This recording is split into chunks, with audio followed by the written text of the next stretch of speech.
हरे कृष्णा। कर्मासु में आपका स्वागत है। आज हम एक बहुत ही खास दिन की आध्यात्मिक यात्रा पर चलेंगे। ये दिन माघ महीने का दिल है, एक ऐसा दिन जहां खामोशी में भी जबरदस्त शक्ति है और जहां पानी की बूंदें भी अमृत बन जाती हैं। जी हाँ, हम बात कर रहे हैं मौनी अमावस्या की। तो चलिए इसके गहरे रहस्यों को और 2026 में इसके खास महत्व को समझते हैं। ये बात माघ महीने के असली सार को पकड़ती है। देखिए, ये सिर्फ कैलेंडर का एक महीना नहीं है। इसे ऐसे समझिए कि अपनी आत्मा को साधना की अग्नि में तपाकर उसे और भी ज्यादा निखारने का, और भी ज्यादा शुद्ध करने का एक सुनहरा मौका है।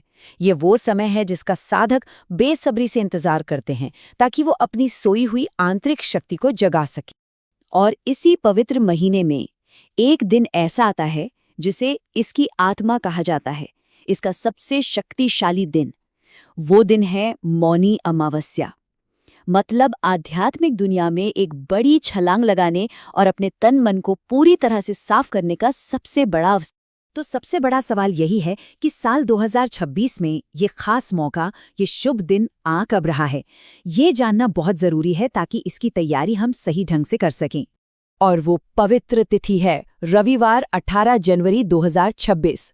इस दिन को अपने कैलेंडर में अभी से मार्क कर लीजिए, क्योंकि ये सिर्फ एक तारीख नहीं बल्कि आध्यात्मिक ऊर्जा का एक असाधारण संगम होने वाला है। तो तारीख तो हमें पता चल गई, लेकिन इस दिन का पूरा लाभ उठाने के लिए सिर्फ तारीख जानना काफी नहीं है। हमें इसके सही समय, इसके शुभ मुहूर्त की गहराइयों में उतरना होगा, क्योंकि असली राज तो वहीं छुपा है। अब यहाँ एक बहुत ही मजेदार बात है, इसे ध्यान से समझिएगा। जैसा कि हम देख सकते हैं, अमावस्या तिथि टेक्निकली तो 17 जनवरी की आधी रात से ही शुरू हो रही है, लेकिन हमारे वैदिक ज्योतिष में एक सिद्धांत है, उदया तिथि। इसका मतलब है सूर्योदय के समय जो तिथि चल रही होती है वो ही पूरे दिन के लिए मानी जाती है। और क्योंकि 18 तारीख को सूर्योदय अमावस्या में होगा, इसीलिए स्नान, दान और जप जैसे जितने भी महत्वपूर्ण काम हैं वो सब 18 जनवरी को ही किए जाएंगे। तो सबसे जरूरी बात है दिन के सबसे शक्तिशाली समय को पकड़ना। पवित्र स्नान के लिए सबसे अच्छा, सबसे उत्तम समय है ब्रह्म मुहूर्त, सुबह 5:27 से 6:21 के बीच। माना जाता है कि इस वक्त किया गया स्नान अमृत के समान फल देता है।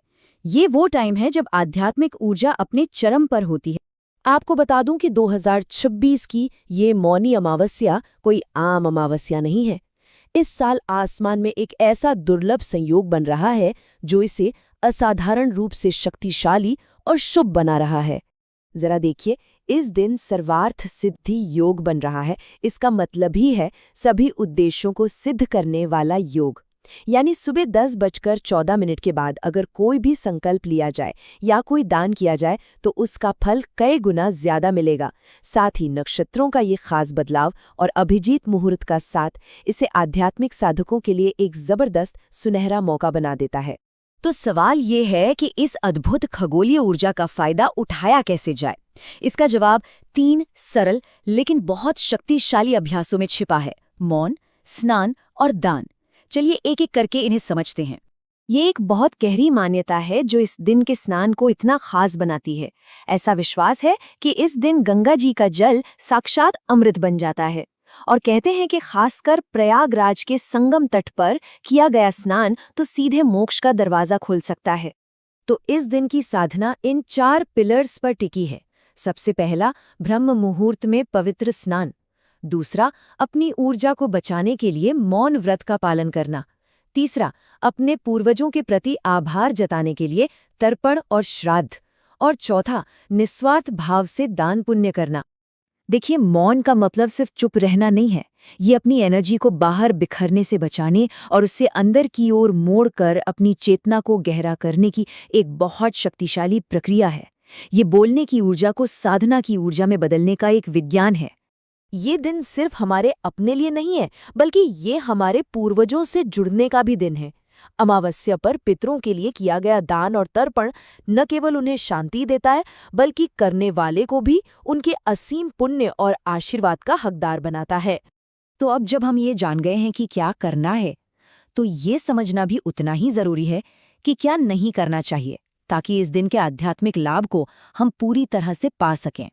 पूजा और ध्यान के लिए सबसे अच्छे समय सुबह और शाम के ये मुहूर्त है। और अगर कोई मध्यरात्रि में साधना करना चाहता है तो निशित मुहूर्त सबसे उत्तम है। बस एक बात का खास ध्यान रखना है, शाम 4:29 से 5:49 के बीच राहु काल रहेगा, तो कोशिश करें कि इस समय कोई भी नया या शुभ काम शुरू ना करें। तो अब जब हम इस दुर्लभ और शक्तिशाली मौनी अमावस्या के बारे में इतना कुछ जान चुके हैं, तो सवाल ये उठता है कि अपनी आध्यात्मिक यात्रा के लिए इस दिन ऐसा कौन सा एक खास संकल्प लिया जा सकता है?